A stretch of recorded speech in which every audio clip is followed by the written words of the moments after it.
Hey guys, welcome back to the channel. My name's Kate and I'm joined by my friend Andrew, and this is our review for Scream 4 from 2011. Andrew, looking back at the Scream 4, I know that this is one of your, least favorite ones in the franchise. So why is that exactly? It's kind of hard to explain, really. This one, when I first watched it, the best way I can describe it is it came and went and left little to no impact on me, which I believe is the same kind of thing I said for Quantum of Solace when we reviewed that. But yeah, it just kind of, oh, I'm going to start watching Scream 4. And then, 90 minutes, 2 hours later, I'm like, oh, it's done. Time to move on to something else. I didn't hate it. I didn't love it, though. This is a very middle of the road movie for me. I understand. I'll tell you what, why don't we get into our pros and cons? So, with our pros, one thing I do want to bring up that I think is definitely a pro for both of us is definitely the cast and characters, especially these characters like Sydney, Dewey, and Gale.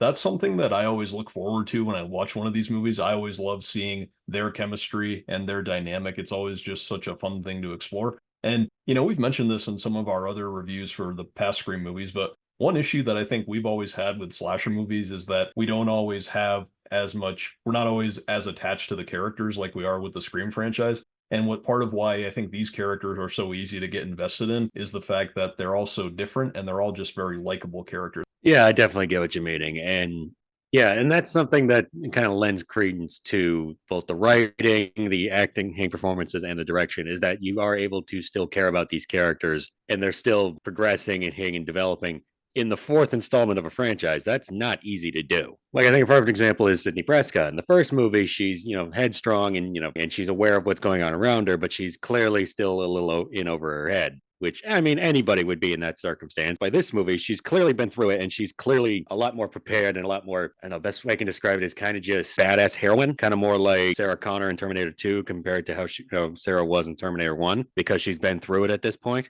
Yeah, I think what's cool about it is at this point in the franchise, after everything she went through in the first three movies, she's just at a point where she kind of just doesn't give a crap anymore. What I mean is she's not as scared as she was before. One example I can think of is when the killer calls her for the first time in the movie and she just says, "Why don't you just come for me?" It really shows you, she's not as scared as she was before. She's just ready to fight whenever she gets the opportunity and try to take Ghostface down any chance that she can get. And I genuinely like that about this movie. I like how Sydney is at that point where she's just sick of it all. It kind of makes sense as well. It's like, oh my God, how many freaking, guys running around in white masks and robes do I really have to deal with before I die? Yeah, exactly. And one other thing that I do like is I like how this movie balances both legacy characters and brand new characters. And when it comes to the new characters that we meet in this movie, not just the killers, but also some of the other characters like Kirby. Kirby, I thought was a great addition to the franchise. I think that she was a lot like Randy, not only with her knowledge of the horror genre, but also I think that she really brought so much life to the screen with her personality, as well as her passion and knowledge of the horror genre. And these types of characters, I think, are always fun to follow in these Scream movies. And also, Hayden Panettiere is pretty awesome in the movie as well. No, she is. And she's definitely one of the highlights for me in this movie. But aside from legacy characters and all the other characters that we get to meet, we also have the killers in the movie that which I also think is a pro. So when it comes to the character of Jill, I honestly think that she's one of the more intelligent killers in the franchise. And one of the things I enjoy about her is that if you look at her, I mean, she is supposed to be the contemporary version of Sydney, since this movie tackles the idea of remakes. And what I like about her is that she's the complete opposite of Sydney. Aside from the jealousy that she has against her cousin, Jill is also motivated by the desire to achieve fame. And I know that this was something that was explored in previous movies, specifically Scream 2 with the character of Mickey, but I think this movie handles it a little bit better. I definitely agree with you on that one. And it would, to me, now admittedly, I did have it spoiled going into my first viewing of this film. I definitely, if I hadn't been spoiled of it, I definitely would have been surprised that it was Jill. But I mean, when you think about it, her motivation does actually kind of make sense for the kind of sociopath she plays and is revealed to be at the end of this movie. Again, it gives a truly personal motivation, which is we've never had somebody this connected to Sydney be the killer before. Yeah, we've had her boyfriend, we've had her half brother, but that she literally didn't know about until the moment she met her. But this is somebody she's related to that she's known for a while, and somebody who's had, able to present as this, normal functioning human being, but under the surface is this complete jealous sociopath. Yeah, and apart from Jill, we also have the character of Charlie, who's obviously more of a secondary character to Jill. But what I think works well about him is that he's sort of, kind of like Kirby, he's almost like a reimagined version of Randy from the first movie. And I think that this is a great example of what could have happened to Randy if he had gone down the path of Ghostface. Yeah, that's a very good comparison. And I actually one thing I like about Charlie is not so much his character, but I want to talk about the scene where he fakes being tied to the chair and tortured by Ghostface and then reveals to Kirby that he is actually the killer. That kind of ties back into the beginning of the first Scream movie. It mirrors how her boyfriend was killed. Yeah, it does mirror how her boyfriend was killed, definitely. But also, one other thing that I like about Jill and Charlie in this movie, I like how the killers don't really have any personal connection to any of the previous killers. I know that Jill is essentially Roman's cousin, just like Sydney, but what I like is that, her and Charlie don't have any previous affiliation with any of the killers before them. This is something that was explored in Scream 2, with one of the killers being Billy's mom, and in Scream 3, with Roman being the one who orchestrated everything with Billy and Stu. So with this movie, I think it's kind of refreshing to have an entry that doesn't have killers who are previously affiliated with any of the prior ones as well. Yes, that is a very nice change of pace, as you mentioned, because Scream 2 was connected to Scream 1, Scream 3 was connected to Scream 1, and then you had Scream 6 connected to Scream 5. So there's the fact that this is the only one that really does stand on its own when it comes to the killers, I think is a nice change of pace for this franchise. Yeah, and when it comes to what the movie was exploring, this movie obviously tackles the concept of remakes. Scream 2 explored sequels, Scream 3 explored trilogies, and while this movie explores remakes, what I think is great about the Scream movies, and I know you agree, is how they always point out what works and what doesn't work about these types of movies. And in this movie, they point out how remakes are typically handled and where they can go wrong and where they can work. And what I think works about it is, I think if you look back at it, Scream 4 is kind of like a reimagined version of the first Scream.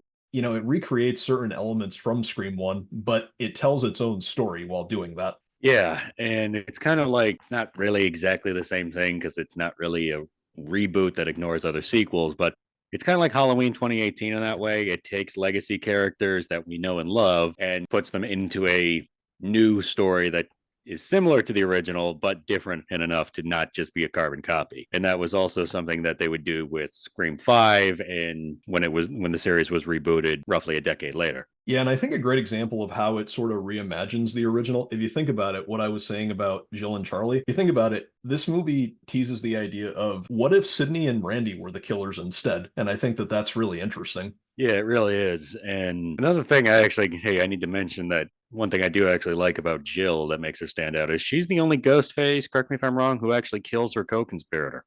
Yes, that is true. Yeah, she does.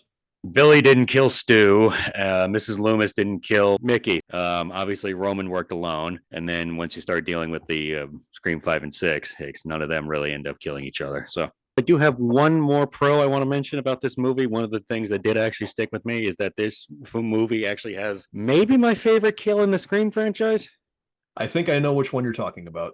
Take a guess. Is it the scene where Jill's mom dies? It is. I don't know what it is. I just like it's just how it's acted because it's acted quite well. It's shot very well and it's a nice surprise. But just the plus the fact that you later learn on, oh yeah, the killer just killed their own mother. Wow, that adds another level of sociopathy to Jill's character. It's like I don't know, just the way that it's shot, the surprise on her face, and then the way she slumps forward and the knife gets pulled back through the letter slot. I just love that kill. And it's not the most gory, it's not the most creative. It's just very well executed, I think is the best way I can describe it. Yeah, I agree. But yeah, why don't we get into our cons now? Do you want to start? Uh, sure. And for me, I think one of the big reasons why this movie didn't really stick with me like some of the other Scream movies did is that a lot of the side characters kind of just seem a bit dull and forgettable. Because with Scream 1, you had Tatum, and obviously you had Stu and Billy. You were introduced to Dewey and Gale at that point. You also had Randy. You had Randy. How could I forget Randy? Yeah, just none of the characters in this movie really stuck out aside from the legacy characters, the killers, and Kirby. But there's a lot more characters than that in this movie. Yeah, and I think that because of that, when you look back at characters like Trevor and Robbie and Olivia and even Judy Hicks, I mean, this is nothing against the actors or their performances. I just don't think that any of those characters were really as interesting or as fun to follow. And when they died, I wasn't too disappointed like I was with previous entries because I wasn't just super invested in their characters. Yeah, again, I think that's a big reason why this one kind of just, oh, it's over. Okay, time to move on to something else kind of mentality. Well, and one con that I have with the movie, to be honest, is how Dewey and Gale are handled. Now, don't get me wrong, David Arquette and Courtney Cox are still fantastic in the roles, but I think that while both characters are still great, I wish that they had a little bit more to do in the movie than they did. You know, Gale's arc in the movie is sort of to maintain her reputation, if you think about it, where I feel that Dewey honestly gets kind of sidelined in this movie. And I know that this movie already has a ton of characters to follow, but it did feel like they both didn't really have as much of a role as they did in previous films. Yeah, I can definitely agree with that. I think that was something that was remedied in the reboot series, but yeah, they kind of just, yeah, I agree. They do feel like they're a bit sidelined. They're definitely there, and they make the most of the time they're given, but I don't think they're given enough. I think it's the best way to put it. But tell you what, on a scale of 1 to 10, how would you rate this movie? I don't hate this movie like I hate Scream 3. And I wasn't bored with it like I was with Scream 2. But in the overarching feel of the franchise, this one's not in the top half for me. This is like the top of the bottom half. So I'd say like a 6.5, 6 3/4, something like that. Because yeah, it just kind of, again, it comes and goes and doesn't really leave that much of an impression. But again, I certainly don't hate it. Like, I mean, as anybody who's seen our Scream 3 review knows, I was a hell of a lot more calm reviewing this one than I was reviewing Scream 3. Yeah, I understand what you mean. And, you know, honestly, I understand your complaints with the movie, and I understand that you don't hate it or anything. For me, I think I would give this movie a 7. I think this is either my second or third favorite movie in the franchise. I do enjoy it that much. Again, not my favorite. That's still the first Scream, but yeah, I think I would probably give it a 7 as a rating. All right, guys, I think that that's the end of this review. Thanks so much for listening. Don't forget to like and subscribe, and we will see you later.